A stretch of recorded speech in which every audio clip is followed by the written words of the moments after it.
Welcome back to the late afternoon, early evening edition of On Deck. We're on deck. This is exam 78, section 1, logical reasoning. We're going to explore questions 11 through 15. Again, I just want to demonstrate how you should brief these arguments. Question number 11, which one of the following is most strongly supported by the statements above? Okay, seen it before, just a statement that just flows from the prior statements. Put your slash marks in where there's punctuation. Then what you do is make sure you stop at that where the slash marks are, absorb what you just read, move on. Okay, here you go. Modest amounts of exercise can produce a dramatic improvement in cardiovascular health. Modest amounts of exercise can, doesn't mean it does, can produce what? Dramatic improvement. Next sentence. One should exercise most days of the week, most. But one need only do the equivalent of half an hour of brisk walking on those days to obtain cardiovascular health benefits. 4 days a week, half hour a day, brisk walk, you're going to get cardiovascular health benefits. Next sentence, more vigorous exercise is more effective. Okay, I got it. But a strenuous workout is not absolutely necessary. Okay, so we go from moderate to vigorous to strenuous. And we're given the proposition, the more vigorous, the more effective. Okay, well, strenuous would be the end of that. But so you don't have to do strenuous exercise, but the more vigorous, the more benefit. Now what I want you to do is stop, and in your own mind, just kind of here with this strongly supported issue, you're going to have to look at all 5 answer choices. So for the purposes of briefing, go to the credited answer, receive it, don't leave until you understand it, and then use that new understanding to assist you in evaluating why the other 4 choices were not credited. So here the answer choice is A. Does this make sense? Having a strenuous workout most days of the week can produce a dramatic improvement in cardiovascular health. Now that's the answer, so you don't fight it, right? And maybe you don't like that word strenuous because it's modified with the word but, in what you were given. But here's the deal. The principle is that the more vigorous the exercise, the more effective it is. And what the heck, you can produce dramatic improvement with moderate amount of exercise. Then you give them the principle, but by the way, the more you do, the more effective it is. So from those 2 statements, it does seem that if you had a strenuous exercise workout most days of the week, you can produce, doesn't say will produce, can produce a dramatic improvement in cardiovascular health. Yeah, okay. But you take as much time as you need to get that. Now I'm armed to look at B, C, D, and E. B.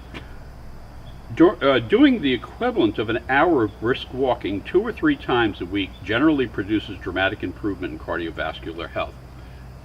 I have a number of objections to that. One is it's only 2 or 3 times a week. So what they do is they throw you a bone, and the bone is, well, yeah, but now you're doing it an hour, right? It's because you're doing an hour, maybe you only need half the time. But you were never told that. There's nothing in that argument that told you that. And beyond that, you're only doing 2 or 3. It says generally produces the dramatic. There's no evidence that it would generally that would be the outcome. There's simply no evidence of that. So that's not an inference that one would conservatively draw from the evidence that preceded it, whereas A is. C. It is possible to obtain at least as great an improvement in cardiovascular health from doing the equivalent of a half an hour of brisk walking most days of the week as from having a strenuous workout most days of the week. And that's just it's a horrible choice. It's okay if you picked it, just don't do it again. What that's saying, right, is ignoring what you're told, which is the more vigorous the exercise, the more effective it is. And here it's saying, well, you know what, if you're moderate, you'll have at least, that it's possible that you'll have at least as great an improvement, minimum, right? Suggesting you could have greater improvement if you did moderate exercise as opposed to strenuous exercise. That contradicts the premise in here that the more vigorous, the more effective. D. Aside from exercise, there is no way of improving one's cardiovascular health. Please stop it. Don't do that again. This argument is solely about the relationship between exercise and cardiovascular health. It makes no judgment. It's got nothing to do with other ways you could improve cardiovascular health. E. To obtain a dramatic improvement in one's cardiovascular health, one must exercise strenuously, at least occasionally. Again, there's no evidence. You're told in the first sentence that you can achieve the dramatic improvement simply by being moderate. Doesn't mean you will, but you can. So it's not the case that you must exercise strenuously, at least occasionally. So the answer there in 11 is A. 12. Which one of the following, if true, most strengthens the argument? So, okay, now we're going to, same thing, you're going to have to look at all 5 answer choices on the test. For our purposes, let's get that punctuation in our favor. Let's reflect. Let's get it right. Sator is a better movie reviewer than Kelly. Again, that appears to be the conclusion, right? Doesn't that sound like something that has, don't you have to say why? So when you say why, you just read the conclusion. Okay, so why? And here comes the reasoning. A movie review should help readers determine whether or not they are apt to enjoy the movie. Now, when I looked at this, I saw there was no second slash mark. In other words, this sentence, beginning with a, right, all the way down to the word one, there's no period. There's no semicolon. There's no colon. So I'm using commas to help me break this down. So after every comma, just stop. Now take it from there. A movie review should help readers determine whether or not they are apt to enjoy the movie. That's the purpose of the review. Whether or not, right? Whether you're gonna like it or you're not gonna like it. That's the purpose of a review. Next. And a person who is likely to enjoy a particular movie is much more likely to realize this by reading a review by Sator than a review by Kelly. Now they're directing us, you know what, if you're gonna like the movie, you're much more likely to realize that the thing that hadn't taken place yet, you know, that you're gonna like this. You were much more likely to realize that by reading Sator's review than Kelly's review. Got it. Even though Sator is more likely to give a movie an unfavorable review than a favorable one. So they finish it up by saying, you know what, I mean, just say theoretically this guy gives 100 reviews, 33 of them are favorable, 67 are not. So the evidence we have has got to do with the 33 that are favorable, and with respect to Sator, those 33, folks who read the review and were told they would, you know, that the movie would be enjoyable, generally enjoyed the movie, much more so than the other guy. So the evidence is all on one side of the equation. The evidence is all on the we like it side, but the initial statement was that a movie review should help readers determine whether or not they're going to like it. We don't have any information on the 67 reviews, right? So I'm not trying to guess the answer. I'm focused now on the issue. I have a clear understanding of the issue. Again, on weakening and strengthening, you're going to look at all 5, but the purpose of briefing is to try to get your mind to function the way the writer's mind functions, right? Your mind no longer matters. You want the mind of the writer, not the mind you presently have, unless the mind you presently have is the same as the writer's. So go to C here, which is the answer. You strengthen this argument with the proposition that one who is apt not to enjoy a particular movie is more likely to realize this by reading a review by Sator than a review by Kelly. Absolutely. Absolutely. Now you got both sides of the equations, right? Sator says, I like the movie. I think you're going to like the movie. You go and you think you like the movie. That was 33 reviews. Sator says, you know, not so hot. I don't really think this is a fit. You go, you watch it, and you know what? It's not a fit. Doesn't that suggest that he is the better reviewer? So I get it. Now, let's see what they threw in our path. So C is the answer. A, Sator's technical knowledge of the film, Kelly is merely a fan. That's just, it's just thrown in your way. Who cares? It's not a question of your bona fides. It's not a question of your technical ability. It's basically the predictive nature of what just happened, right? I said you like it, you like it. I said I don't think you're going to like it, you didn't like it. So A has got nothing to do with that. B, most of Kelly's reviews are unfavorable to the movie being reviewed. It's not relevant. That Kelly had more unfavorable reviews, or I mean, you know, Sator had more unfavorable reviews. It's not a question of how many were favorable and unfavorable. It's was it predictive of the person who read it when they saw the movie. D, reading a movie review by Sator will usually help one to enjoy the movie more than one otherwise would have. That's not the issue. The issue is not, I was going to enjoy it 75%, but I read this review and I enjoyed it 83%. That's not the definition of a better reviewer. The better reviewer is the reviewer who kind of can predict whether or not you're going to enjoy the movie at all, not will you enjoy the movie more than you otherwise would have. And E, most of the movies that Sator reviews are also reviewed by Kelly is not relevant. It's not relevant to the analysis of who was more successful at being predictive. So the answer in 12 is C. 13. 13 is same issue as in 11. Which of the following is most strongly supported by the information above? I have slash marks here. Slash mark at fish, slash mark after underfed. Let's see what we have here. Specifically bred aquarium fish with brilliant coloration and unusual body shapes may be popular with connoisseurs, but they are inferior to ordinary fish. You can just stop. You're with me at the aquarium, you're seeing the fish with all the colors and stuff, okay. And they're popular with connoisseurs, but they're inferior to other fish. Let's find out how come. Here you go. Hampered by their elaborate tails or strangely shaped fins, the specialty bred fish cannot reach food as quickly as can the ordinary fish that compete with them for food, and so they're often underfed. That would be a disadvantage. So sure, you might refer to them as being inferior because they're not going to be able to feed themselves in a competitive environment with ordinary fish. Got it. Also, they do not breed true. Most offspring of the specialty bred fish lack the elaborate tails and brilliant coloration of their parents. So the offspring, you know, they don't look so much like mom and dad. I got it. So you want to say, well, like, what flows from that? And the answer is, I'm going to have to read A, B, C, D, and E. But with respect to briefing, you don't have to read A, B, C, D, and E that way. Go directly to the credited answer choice, understand it, and use this as perspective going forward in the future. D is the answer. Ordinary fish tend not to have elaborate tails or strangely shaped fins.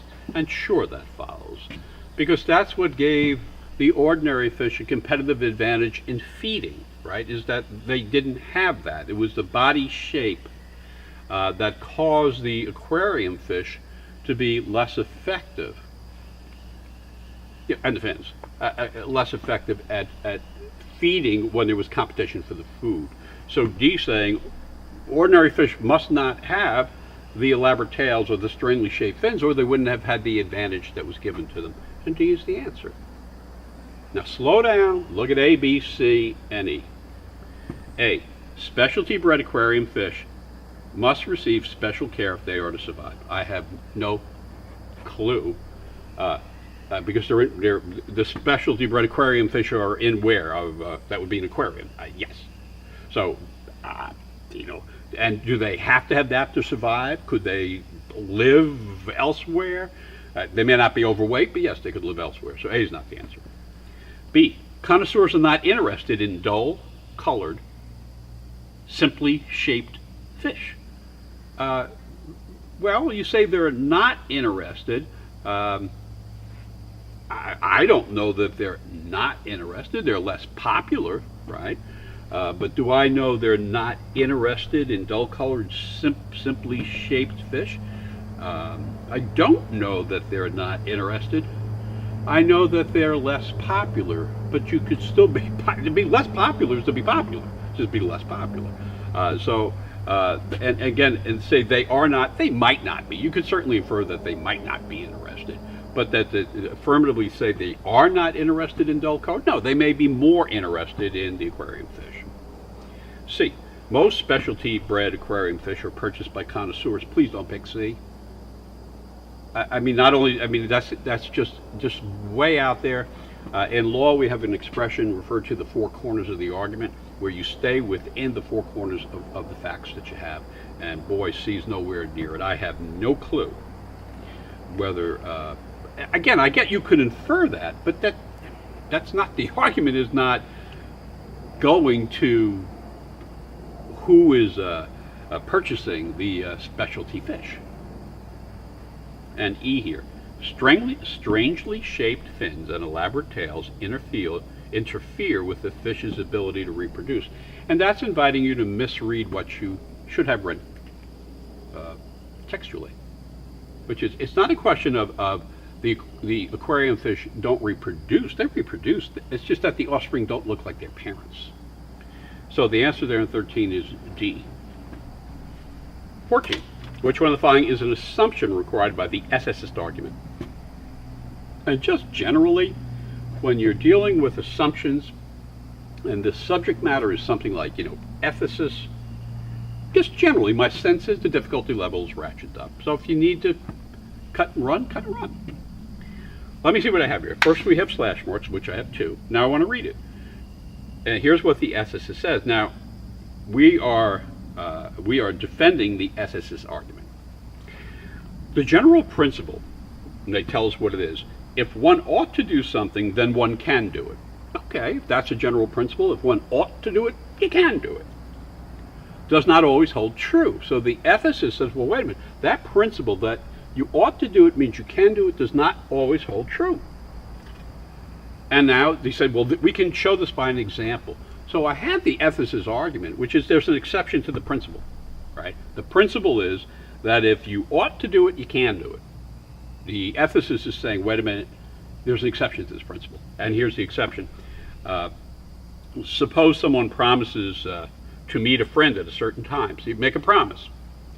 But because of an unforeseen traffic jam, it's impossible to do so. You can't get there. So in law, actually, that would be the defense of impossibility, which you might run into in contract law. Or you will run into in contract law. So what's happening here is the ethicist, by an example, is saying there's an exception to the principle. All right. So what the ethicist is assuming is that the principle doesn't embrace the exception to it, right? Because you're saying, wait a minute, whoa. Oh, the principle is, if you ought to do it, you can do it, right? But that doesn't always hold true. Well, when you say that doesn't always hold true, aren't you imputing to the principle that the exception isn't there, that the principle can't deal with the exception? Okay. So now, and again, I do think that's really kind of abstract. Let's go directly to the answer, which here is D for Drusus. The obligation, which is assumed here, is that the obligation created by a promise is not relieved by the fact that the promise cannot be kept. Yeah, because you're saying, wait a minute, if you take, this person is assuming, right, that the principle doesn't have an exception to it. So what D is saying is that the person, the ethicist here, right, is assuming that the obligation created by a promise is not relieved by the fact that the promise itself cannot be kept.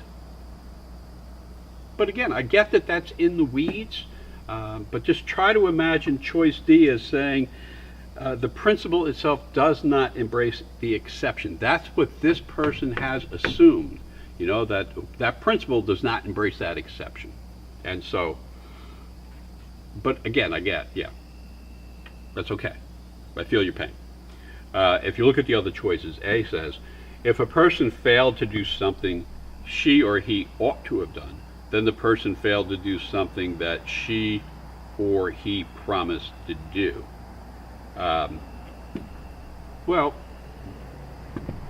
but this is the reverse of that, right? This is somebody promises to do something, right, and is unable to see it through. So no, A is not an assumption required for this argument.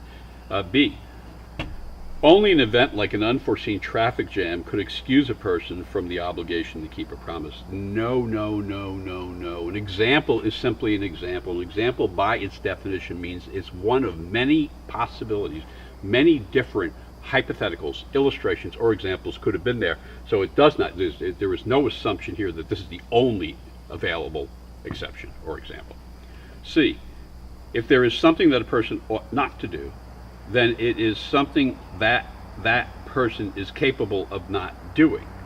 But this is a principle about what one ought to do, not what one should refrain from doing, which would be an entirely different proposition. And E, if an event like an unforeseen traffic jam interferes with someone's keeping a promise, then that person should not have made the promise to begin with. And Lord knows that's not an assumption that's embedded in this argument. The question, but the argument is basically, if you ought to do something, you can do it. That's the principle. The ethicist is saying you can't have that. There's an exception to that. When the ethicist says there's an exception to that, he is assuming that the principle itself does not embrace the exception, and he's simply not reaching that issue. So the answer for number 14 is D for Drusus, and yes, I think that one is in the weeds. And we'll close out here with 15. 15, the situation described above conforms most closely to which of the following generalizations? When they speak about generalizations, they're really talking about principles. So this is really a principle question. You're going to get an example or a hypothetical, an illustration in the argument, and then you need to abstract out to a more general statement in the answer choice. So let's see what we have here. The production of leather and fur for clothing is labor intensive, which means that these materials have tended to be expensive. / stop. Okay. So labor intensive correlates with tending to be expensive. But as fashion has moved away from these materials, their prices have dropped. Okay, so now fashion is introduced. So fashion is moved away from labor-intensive materials and the prices have dropped, while prices of some materials that require less labor in their production and are more fashionable have risen. Again, you got to stay there until you get it. But basically what it's saying is, initially there's a correlation between labor-intensive and expensive. Then it brings in fashion, which we didn't have. Now we say, but as fashion has moved away from the labor-intensive material, their prices dropped, right? So they were still labor-intensive, but the price went down. While prices of some material that require less labor in their production and are more fashionable have risen. So the principle there is going to be, it's going to be an extrapolation of that, a broader statement that embraces that, which is kind of like, I don't know what words they're going to use, but do you get that as the trends of fashion take hold, prior relationships change or alter. And here it has to do with labor intensive. Even though it's still labor intensive, the price goes down somewhat. Even though the materials are less labor intensive, the price actually went up. And it's happening because of the intervention of another force, and that force is culture. So you stop. If you can get anywhere near there, you just stop. Because again, the whole test is you form what you form, and then you're looking at answer choices that reflect the contours of what you form. Not your exact words, the contours. So stop and keep practicing it. And as you practice it, you're going to find that those answer choices that are credited come closer and closer and closer to what you articulate. So now let's look at the answer, which here is E. And E says, cultural trends tend to be an important determinant of the prices of materials used in manufacturing. Okay. So do you see how that requires you, because when they're saying cultural trends, would it be fair to say that, again, in there's no specific mention of cultural trends, right? But there is a mention of fashion. And would it be fair that fashion is an example of a cultural trend? And that's what they have to do, because it's a principal issue, a generalization. So here, if you just say cultural trends, which there was offered to you as fashion, tend to be an important determinant of the prices of materials used in manufacturing. This is all about manufacturing, right? And yeah, that makes sense. Now let's look at the other choices. A, the price of any manufactured good depends more on how fashionable that good is than on the materials it is made from. Well, no. It's not that any manufactured good, the price depends on how fashionable the good is than the materials.